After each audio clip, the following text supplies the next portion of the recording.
नमस्कार। स्वागत है आप सभी का अपने YouTube चैनल नॉलेज रेन में। आज हम देख रहे हैं MPPSC का 2023 का प्रश्न पत्र। ये सेट ए है। इसके पहले भी मैंने 2024 का प्रश्न पत्र हल करवाया है। आप चैनल की प्लेलिस्ट में जा कर के देख सकते हैं। आज हम हल करने जा रहे हैं प्रश्न नंबर 1 से लेकर के प्रश्न नंबर 50 तक के प्रश्न। ये इसका भाग 1 है। आगे आने वाले वीडियोस से भी जुड़े रहने के लिए चैनल को सब्सक्राइब कीजिए। हम MPPSC में पूछे गए प्रश्न पत्रों को हल करने जा रहे हैं। इसमें सबसे पहला प्रश्न है, निम्नलिखित में से कौन सा कृषि पद्धतियों का सही क्रम है। ये सेट ए के हिसाब से है। सेट सी में अगर आप देख रहे हैं तो ये प्रश्न नंबर 91 होगा। तो इसका सही उत्तर है ऑप्शन बी, मिट्टी तैयार करना, बुआई व सिंचाई और कटाई। प्रश्न नंबर 2 है, वर्ष 2024 को अंतर्राष्ट्रीय कैमलीड वर्ष किसने घोषित किया। तो उसे घोषित किया था UN ने। ये इसका सही आंसर है। प्रश्न नंबर 3 है, निम्नलिखित में से कौन सा भारत का विश्व स्तर पर स्वीकृत राष्ट्रीय हॉटस्पॉट नहीं है। कौन सा नहीं है। ऑप्शन बी, नारो हिल्स नहीं है। यहाँ हम प्रश्न ये देख रहे हैं, अगर आप सेट सी देख रहे हैं तो इन प्रश्नों पे आपको ये प्रश्न मिलेंगे, आप देखते रहिएगा। प्रश्न नंबर 4 है, सूर्य के व्यापक अध्ययन के लिए निम्नलिखित में से कौन सा इसरो का हाल का वैज्ञानिक मिशन है। कौन सा मिशन है। आदित्य L1। आदित्य मतलब ही सूर्य होता है। इसका सही उत्तर है। उसके बाद है, निम्नलिखित में से कौन सा भारत सरकार का राष्ट्रीय पोषण कार्यक्रम नहीं है। कौन सा नहीं है। ऑप्शन डी, राष्ट्रीय मौखिक स्वास्थ्य कार्यक्रम नहीं है। फिर प्रश्न नंबर 6 है, निम्नलिखित में से कौन सा सबसे स्थिर पारिस्थितिक तंत्र है। कौन सा है। ऑप्शन सी, सामुद्रिक पारिस्थितिक तंत्र, ये सबसे स्थिर है। फिर प्रश्न नंबर 7 है, निम्नलिखित में से कौन सा जैव निम्नीकरण बायोडिग्रेडेबल प्रदूषक नहीं है। इसका उत्तर है ऑप्शन सी, कीटनाशक। इसी चीज़ों को अगर आप अंग्रेजी में देख रहे हैं तो 20 का सही उत्तर है। दूसरे का UN, ये सही उत्तर है। तीसरे का नैरो हिल्स, ये सही उत्तर है। चौथे का आदित्य L1 सही है। पांचवे का नेशनल ओरल हेल्थ प्रोग्राम सही है। फिर छठे का मरीन इकोसिस्टम और सातवें का सी, इंसेक्टिसाइड्स। प्रश्न नंबर 8 है, पारिस्थितिकी तंत्र में ऊर्जा का प्रवाह निम्न से उच्च पोषण स्तर पर जाने से कम होता है। इसे निम्नलिखित द्वारा समझा जा सकता है। किसके द्वारा समझा जाएगा। ऑप्शन बी, ऊष्मागतिकी के द्वितीय नियम द्वारा। फिर प्रश्न नंबर 9 है, ऑस्टियोक्लास्ट निम्नलिखित में से किससे संबंधित है। तो किससे संबंधित है। ऑप्शन ए, हड्डी के निर्माण से संबंधित है। फिर प्रश्न नंबर 10 है, ग्रीन मफलर किस प्रदूषण से संबंधित है। वो संबंधित है ऑप्शन सी, ध्वनि से संबंधित है। अगर आप सेट सी देख रहे हैं तो प्रश्न नंबर 11 आपको प्रश्न नंबर 51 के जगह मिलेगा। तो प्रश्न नंबर 11 है, मध्य प्रदेश राज्य नीति एवं योजना आयोग रिपोर्ट 2023 के अनुसार मध्य प्रदेश के किस जिले में बहुआयामी गरीबों में सबसे अधिक सुधार देखा गया था। तो वो देखा गया था अलीराजपुर में। ऑप्शन डी इसका सही है। फिर प्रश्न नंबर 12 है, व्यवसाय सुधार कार्य योजना बिजनेस रिफॉर्म एक्शन प्लान 2020 के लिए राज्यों के मूल्यांकन में मध्य प्रदेश का प्रदर्शन कैसा रहा। तो वो इसका सही उत्तर है ऑप्शन डी, मध्य प्रदेश को अचीवर्स का दर्जा दिया गया। फिर प्रश्न पूछता है कि मध्य प्रदेश के निम्नलिखित जिलों को 2011 की जनगणना के अनुसार उनकी दशकीय जनसंख्या वृद्धि दर 2001-2011 के क्रम में निम्नतम से उच्चतम व्यवस्थित करें। तो अगर हम इसको व्यवस्थित करेंगे तो क्या आंसर आएगा? बी, क्योंकि अनूपपुर, फिर बैतूल, फिर छिंदवाड़ा, फिर मंदसौर, इस तरीके से हम इसको अरेंज करेंगे। अगर आप इंग्लिश का क्वेश्चन पेपर देख रहे हैं तो क्वेश्चन नंबर 8 का सेकंड सही हो जाएगा, सेकंड लॉ ऑफ थर्मोडायनामिक्स। 9 का बोन फॉर्मेशन ऑस्टियोक्लास्ट में हेल्प करता है। ग्रीन मफलर हम नॉइस को कहेंगे। 11वें प्रश्न का उत्तर हो जाएगा अलीराजपुर, डी। फिर 12वें का भी D, Madhya Pradesh was rated as achievers. फिर क्वेश्चन नंबर 13 का बी, अनूपपुर, बैतूल, छिंदवाड़ा व मंदसौर। प्रश्न नंबर 14 है, टांटिया मामा आर्थिक कल्याण योजना का उद्देश्य क्या है? उसका उद्देश्य है, इसका सही आंसर है ऑप्शन बी, अनुसूचित जनजाति के बीपीएल श्रेणी के लाभार्थियों को नए उद्योगों अथवा व्यवसायों के लिए कम लागत वाले उपकरण और कार्यशील पूंजी की आपूर्ति करना। फिर प्रश्न नंबर 15 है, मध्य प्रदेश के किस शहर में ट्रांसफार्मर और संबद्ध उत्पादों के उत्पादन के लिए समर्पित क्लस्टर है? तो इसका सही आंसर है ऑप्शन सी, भोपाल के लिए। फिर प्रश्न नंबर 16 है, उच्च न्यायालय के न्यायाधीशों की अधिकतम आयु सीमा कितनी है? कितनी होती है उनकी? 62 वर्ष, ये अधिकतम आयु सीमा है। फिर प्रश्न नंबर 17 है, भारतीय संविधान के लिए किस संशोधन द्वारा नगर पालिका कानूनों को अद्यतन बना दिया गया? तो ये बहुत फेमस चीज़ है, इसका आंसर क्या होगा? Option C, 74। फिर प्रश्न नंबर 18 है, भारत में स्थानीय स्वशासन के जनक कौन थे? वो थे लॉर्ड रिपन। अधिकतर जो काम अच्छे वाले किए हैं वो लॉर्ड रिपन ने किए थे। इस तरह से आप इसको याद रख सकते हैं। प्रश्न नंबर 19 है, कोई विधेयक धन विधेयक है या नहीं, इसका निर्णय राज्य में कौन करता है? तो इसका निर्णय करता है विधानसभा का अध्यक्ष।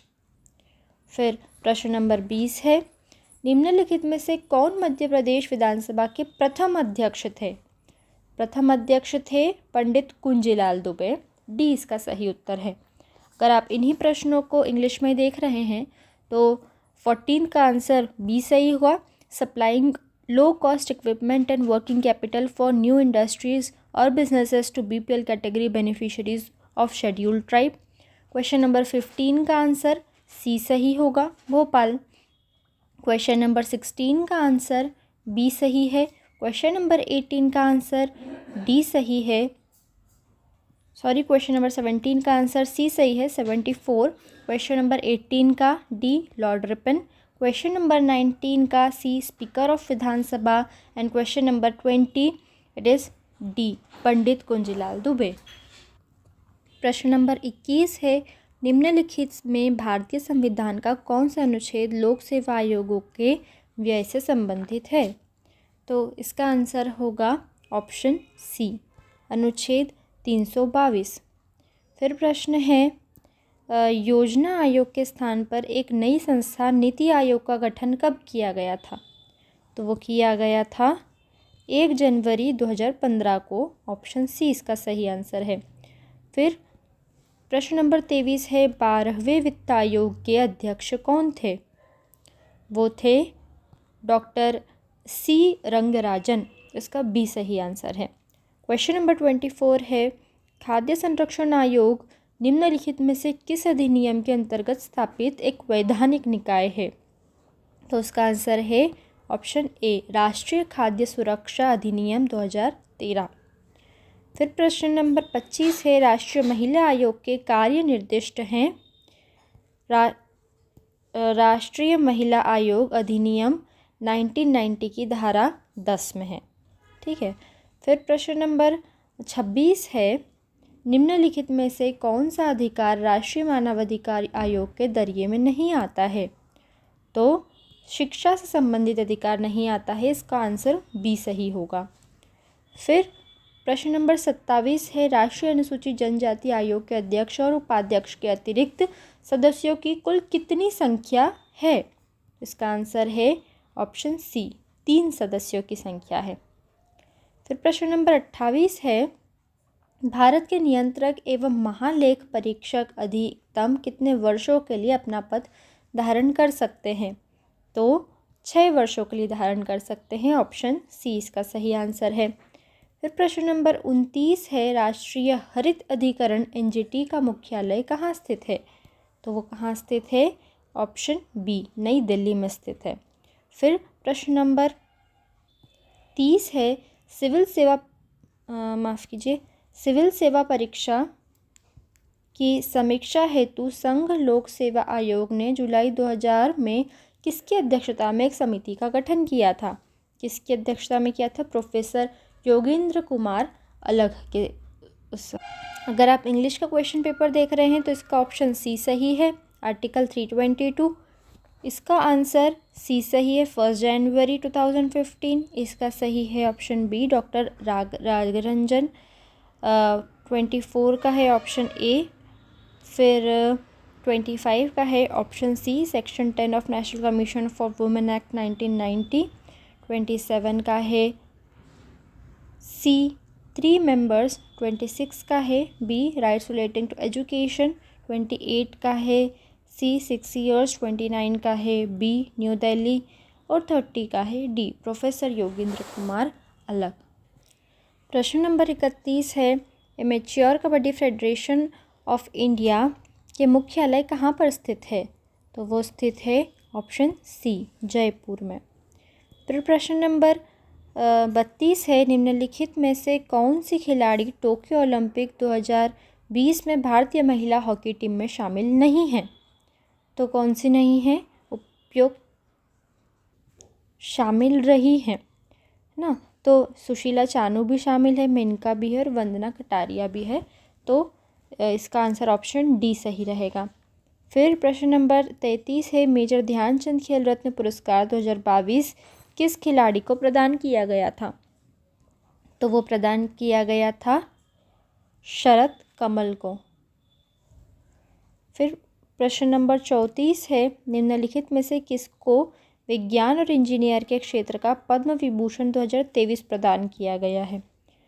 तो वो प्रदान किया गया है श्री नरेंद्र सिंह कपानी को।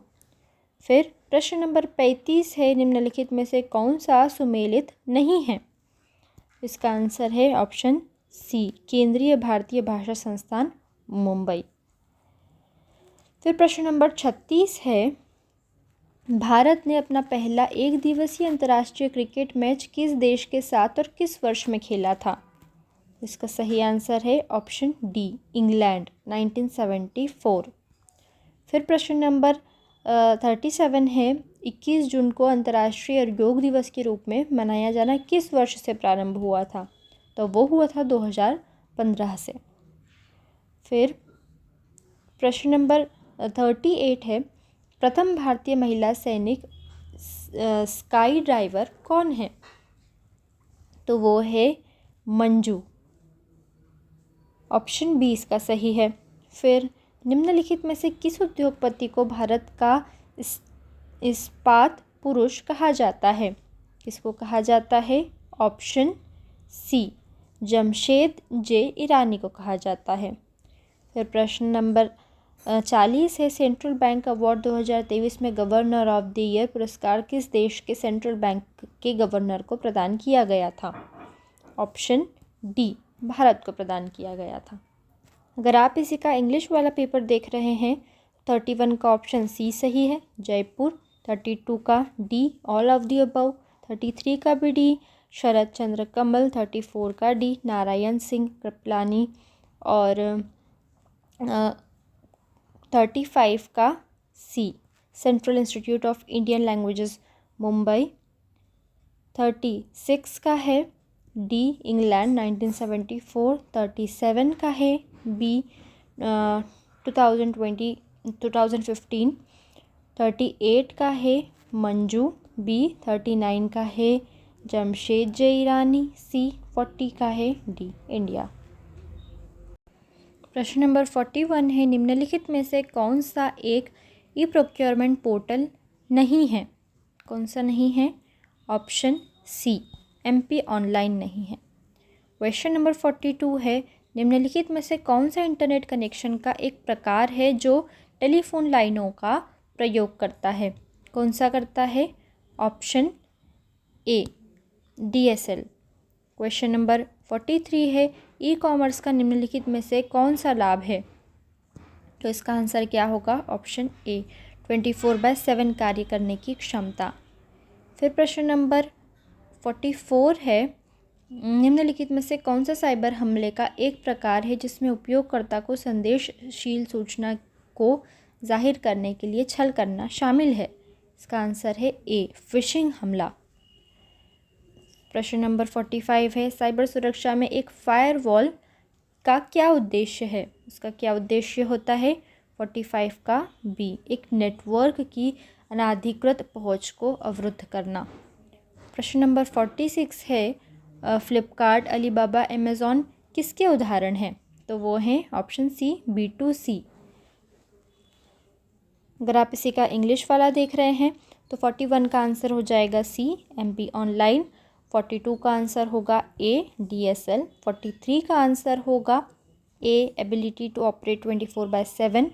क्वेश्चन नंबर 44 का होगा ऑप्शन ए फिशिंग अटैक, 45 का B to block unauthorised access to a network and 46 का होगा सी B2C। प्रश्न नंबर 47 है, डैश वह प्रक्रिया है जिसके द्वारा रिसीवर संदेश के स्रोत के द्वारा प्रयोग किए गए संकेतों की व्याख्या करता है? तो इसका आंसर क्या होगा? ऑप्शन बी विसंकेतन, ये इसका सही आंसर है। फिर प्रश्न नंबर 48 है, निम्नलिखित में से कौन सा वेब ब्राउज़र नहीं है? कौन सा वेब ब्राउज़र नहीं है? 48 का है याहू, ये वेब ब्राउज़र नहीं है, बाकी सारे इंटरनेट एक्सप्लोरर, मोजिला फायरफॉक्स और गूगल क्रोम ये सारे होते हैं। प्रश्न नंबर 49 है, ChatGPT का विकास किसके द्वारा किया गया? वो किसके द्वारा किया गया है? ऑप्शन नंबर OpenAI द्वारा किया गया है। ये अभी हाल ही में बहुत प्रचलित भी था। प्रश्न नंबर 50 है, दूसरी पीढ़ी के कंप्यूटरों में कौन से इलेक्ट्रॉनिक उपकरण का प्रयोग किया गया था? कौन से का किया गया था? ट्रांजिस्टर्स का प्रयोग किया गया था। अगर आप इसी को इंग्लिश में देख रहे हैं तो क्वेश्चन नंबर 47 का बी सही होगा, डिकोडिंग 48 का डी सही है, याहू 49 का बी, OpenAI एंड 50 का सी ट्रांजिस्टर्स। अगले वीडियो में हम देखेंगे इसी प्रश्न पत्र का भाग 2, जिसमें हम प्रश्न नंबर 51 से 100 तक के प्रश्नों को हल करेंगे। ये सेट ए के हिसाब से है। अगर आप MPPSC के प्रश्न पत्रों को हल करना चाहते हैं तो इस चैनल से जुड़े रहें। वीडियोस को लाइक कीजिए, शेयर कीजिए व चैनल को सब्सक्राइब कीजिए। धन्यवाद।